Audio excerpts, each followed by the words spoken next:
Hello everybody, welcome back to our YouTube channel. तो आज के इस वीडियो में हम डिस्कस करने वाले हैं HNBU MU के ऑनलाइन काउंसलिंग प्रोसीजर के दौरान और फिजिकल डॉक्यूमेंट वेरिफिकेशन के दौरान जब आपको सीट अलॉटमेंट लेटर यूनिवर्सिटी द्वारा प्रोवाइड हो जाएगा, तब आपको फिजिकली उस कॉलेज में आपको एडमिशन के लिए फिजिकली प्रेजेंट होना पड़ेगा। तो उस दौरान हमें किन किन डॉक्यूमेंट्स की आवश्यकता पड़ने वाली है, इन सब डिटेल्स के बारे में हम इस वीडियो में जानने वाले हैं और हम आपके कुछ डाउट्स भी यहाँ पर क्लियर करने की कोशिश करेंगे। जो सबसे पहले जब आपने फॉर्म फिलअप किया होगा, उसमें दो चीज़ें बहुत इंपॉर्टेंट थी, domicile of Uttarakhand and category certificate. यहाँ पर अगर आपने डोमिसाइल में यस किया है तब तो ठीक है, लेकिन आपने नो किया था तो आप कोई भी रिजर्वेशन के लिए क्लेम नहीं कर पाएंगे। और अगर आपके पास उस टाइम पे डोमिसाइल सर्टिफिकेट नंबर नहीं था तो आप काउंसलिंग के दौरान उसको अपडेट कर सकते हैं, लेकिन अगर आपने पहले ही नो किया होगा तो आपको यहाँ पर चेंज करने का कोई भी ऑप्शन नहीं मिलेगा।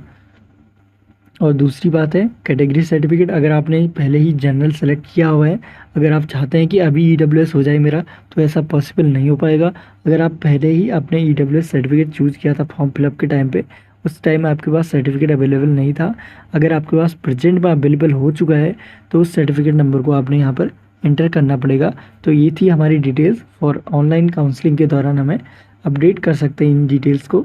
अब हम बात करते हैं फिजिकल डॉक्यूमेंट वेरिफिकेशन के दौरान हमें किन किन डॉक्यूमेंट्स की यहाँ पर आवश्यकता पड़ने वाली है। इन सब डॉक्यूमेंट्स को हम देखने वाले हैं वन बाय वन। सबसे पहले आपको कैंडिडेट्स का फ़ोटोग्राफ चाहिए होगा, 2 to 5 फोटोग्राफ अपने पास रख लीजिएगा आप।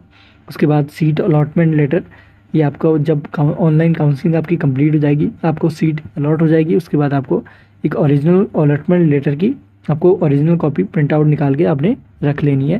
और उसके बाद 10th की मार्कशीट और 12th की मार्कशीट, जो उसके साथ आपका जो पासिंग सर्टिफिकेट होता है वो अटैच होता है, उसकी भी 3 फोटोकॉपी आप निकाल लीजिएगा।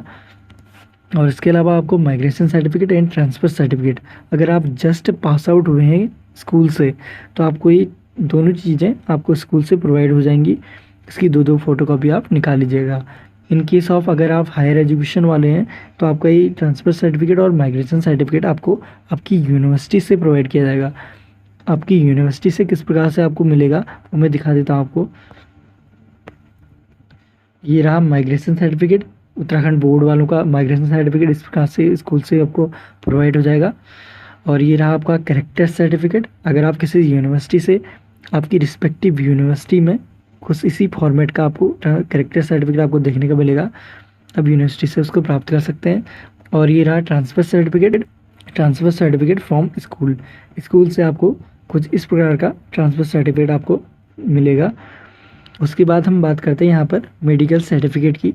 ये भी मेडिकल सर्टिफिकेट आपको किसी भी सरकारी अस्पताल से आप बनवा सकते हैं, वहाँ पर चीफ मेडिकल ऑफिसर के वहाँ पर सिग्नेचर और स्टैंप लगती है, उसमें आपको अपने ब्लड ग्रुप की आवश्यकता पड़ती है। अगर आपके पास पहले से ही आपका ब्लड ग्रुप है पता है तो आपका जो टाइम है वो रिड्यूस हो जाएगा सर्टिफिकेट बनने का। और अगर आपका ब्लड ग्रुप नहीं है पता तो आपको वहाँ पर ब्लड टेस्ट करा के ब्लड ग्रुप वहाँ पर नोट कराना पड़ेगा, तो उसमें आपको लगभग 1 आवर का टाइम लग जाएगा इस सर्टिफिकेट को बनाने में। अगर आपको ब्लड ग्रुप पता है तो ये लगभग 10 से 15 मिनट में आपका ये सर्टिफिकेट बन जाएगा। और उसके बाद आता है हमारा डोमिसाइल सर्टिफिकेट, ये इंपॉर्टेंट सर्टिफिकेट होता है फॉर रिजर्वेशन के लिए भी और गवर्नमेंट सीट की दावेदारी के लिए भी। अब देखते हैं हम डोमिसाइल सर्टिफिकेट अगर आपके पास है तो गवर्नमेंट सीट कौन कौन यहाँ पर अप्लाई कर सकता है, उसके लिए यहाँ पर पहले ही हमें दिशा निर्देश दिए गए हैं। सबसे पहले अगर आप उत्तराखंड के मूल निवासी हैं और आपने 10th और 12th अपना उत्तराखंड से किया है तो आप एलिजिबल हो गवर्नमेंट सीट के लिए एज वेल एज जो प्राइवेट सीट के एडमिशन के लिए। और दूसरी जो कंडीशन यहाँ पर दी गई है, उत्तराखंड के ऐसे मूल या स्थायी निवासी जिन्होंने अपनी जो हाई स्कूल व इंटर की परीक्षा किसी बाहर के बोर्ड से की है तो वो भी यहाँ पर एलिजिबल हैं। और जो तीसरी कंडीशन है हमारी, जो अभ्यर्थी उत्तराखंड के मूल निवासी नहीं है लेकिन उन्होंने जो हाई स्कूल व इंटर की जो परीक्षाएं हैं उत्तराखंड में ही कंप्लीट की हैं तो वो भी यहाँ पर एलिजिबल होंगे गवर्नमेंट सीट के लिए। और इसके अलावा आपको अपनी कास्ट सर्टिफिकेट और community certificate, SC ST OBC EWS certificate की यहाँ पर 3 फोटोकॉपी हमने यहाँ पर अरेंज कर लेनी है। और इसके अलावा सब कैटेगरी सर्टिफिकेट जैसे physically handicapped, defence personnel ward यानी DPW, इन सर्टिफिकेट को अरेंज करना है और साथ ही आपको anti ragging form, affidavit bye parents and candidates आपको ये बनाना पड़ेगा। ये कोड से भी बना सकते हैं आप, नहीं तो आप मैं फॉर्मेट दिखा देता हूँ आपको किस प्रकार से बनेगा वो।